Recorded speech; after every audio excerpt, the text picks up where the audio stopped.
උදා වෙච්ච මේ වෙසක් පොහොය ගොඩක් අර්ථාන්විත විදියට ගෙවන්න කියලත් ඒ වගේම ගොඩක්ම සුබ වෙන්න කියලා මම ප්‍රාර්ථනා කරනවා. අද මම ගෙනල්ලා තියෙන්නේ ඔයාලට එදිනදා ජීවිතයේදී අවශ්‍ය වෙන වැදගත්ම වාක්‍ය කීපයක්. ඉතින් වීඩියෝ එක ඉවර වෙනකම්ම බලන්න. ඔයා තාමත් මගේ channel එකට අලුත් කෙනෙක් නම් subscribe කරගෙනම යන්න. ඒ වගේම share කරන්න.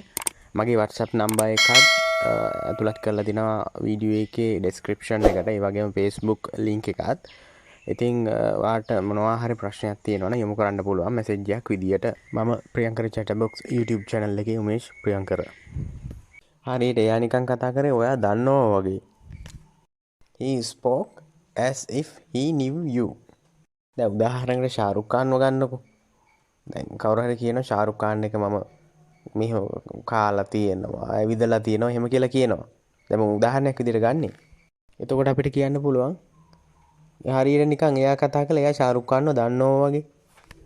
ඔයාටත් ඕනේ නම් ඒ විදිහේ වාක්‍යයක් වෙන කෙනෙක්ව ආදේශ කරලා කියනවා නිව් වලට පස්සේ අදාළ කෙනාව ආදේශ කරලා කියන්න පුළුවන්. තාත්තා නම් තාත්තා.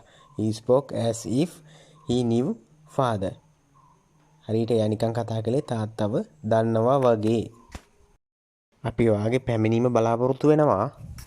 We await your arrival. එහෙනම් අමතක කරන්න එපා. අපි ඔයාගේ පැමිණීම බලාපොරොත්තු වෙනවා. දැන් ඔයා හිතන්නකෝ දැන් ඔයා shop එකක් open කරනවා කියලා. මොකක්ම හරි එහෙම නැත්නම් ගෙට ගෙවිදීමක් ඒ වගේ දෙයක් තියෙන වෙලාවක කාට හරි invite කරනවා. invite කරාට පස්සේ මම එන්න බලන්න. එහෙම කියලා කියනකෝ invite කරපු කෙනා ඉතින් වෙලාවට ඔයාලට කියන්න පුළුවන් නේ අමතක කරන්න එපා අපි ඔයාගේ පැමිණීම බලාපොරොත්තු වෙනවා. මම ඔයාට කීයක් නම් ලියුම් එව්වද? ඇයි ඔයා මගේ ලියුම් වලට උත්තර එවන්නේ නැත්තේ? සමහර විට එයා රාජකාරී ගොඩක් මැද ඉන්නවා වෙන්න පුළුවන්. සමහර විට එයා ලියුම් වලට උත්තර දෙන්න කැමති කෙනෙක් වෙන්නත් පුළුවන්. Why don't you ever answer my letters? ඔයාට ඒ වගේම කියන්න පුළුවන් නේ ඇයි ඔයා මගේ ෆෝන් කෝල් වලට ආන්සර් දෙන්නේ නැත්තේ? ඇයි ඔයා මගේ ෆෝන් කෝල් වලට උත්තර දෙන්නේ නැත්තේ? Why don't you ever answer my phone calls? ever කියන එකේ තේරුම කවදාවත්. never කියන්නේ කවදාවත්ම නැහැ. ever කියන්නේ කවදාවත්.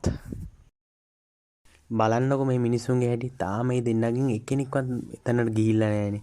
වගකීමක් ඇතුව වැඩ කරන්නෙම නැහැ. Neither of them have gone there yet. neither කියලා කියන්නේ වත් නැත. වත් නැත කියන එක තේරුම neither of them දෙන්නගෙන් එක්කෙනෙක්වත් නැත. අර අම්මා කියලා ඇතිනේ මේ දෙන්නගෙන් එක්කෙනෙක්වත් තාම කාලා නැහැ. බලන්නකෝ මම කියනවා හැමදාම හරි වෙලාවට කන්න කියලා. neither of them have eaten dinner yet. යම්කිසි පුද්ගලයෝ දෙන්නෙක් ඉන්නවා නම් ඒ දෙන්නම යම්කිසි දෙයක් කරලා නැහැ කියලා පෙන්නන්න අපිට මේ වාක්‍යයට ආයෝදාගෙන ලස්සනට කියන්න පුළුවන්. මේ දෙන්නගෙන් එක්කෙනෙක්වත් තාම බැඳලා නැහැනේ බලන්නකෝ. වයස යන එක විතරනේ මෙහෙම ඉන්න ගියාම වෙන්නේ. neither of them are married yet. neither of them are married yet. lesson එක අතරතුරේදී පොඩි දෙයක් මතක් කරන්න තියෙනවා. මම Facebook page එකක් ආරම්භ කරලා තියෙන්නේ. ඉතින් ඒකෙන් ඔයාලට ගොඩක් දේවල් share කරගන්න පුළුවන්.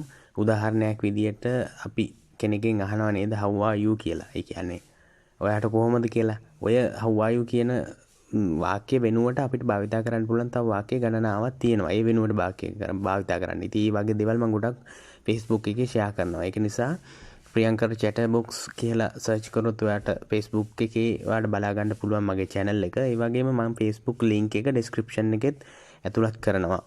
මේ වීඩියෝ එකේ description එකෙත්. ඔයාට අම්මා කියනවා පුතේ මම ටවුමට ගිහිල්ලා එන්න. අම්මේ මමත් එන්නද? අම්මේ මමත් එන්නද? May I come too? මට ඇත්තටම ඔයාව එපා වෙලා තින්නේ. මට තවත් ඔයාට කියන්න දෙයක් නැහැ. කිව්වා කියලා වැඩකුත් නැහැනේ කොහොමත්. මට ඔයාට තවත් කියන්න දෙයක් නැහැ. There is nothing more to say. අපි ওই වාක්‍යම වෙනත් විදිහකට අරගෙන බලමු. තවත් කරන්න කියලා කිසිම දෙයක් ඉතුරු වෙලා නැහැ. There is nothing more to do. There is nothing more to do. තවත් කරන්න කියලා කිසිම දෙයක් ඉතුරු වෙලා නැහැ. අපි එහෙම අනන්තවත් කියන වෙලාවල් තියෙනවනේ. මට ආරංචි ඔය අලුත් ජොබ් එකකට යනවා කියලා කොහෙද හොඳ පඩියක් එහෙම හම්බෙනවද? I heard that you are going for a new job.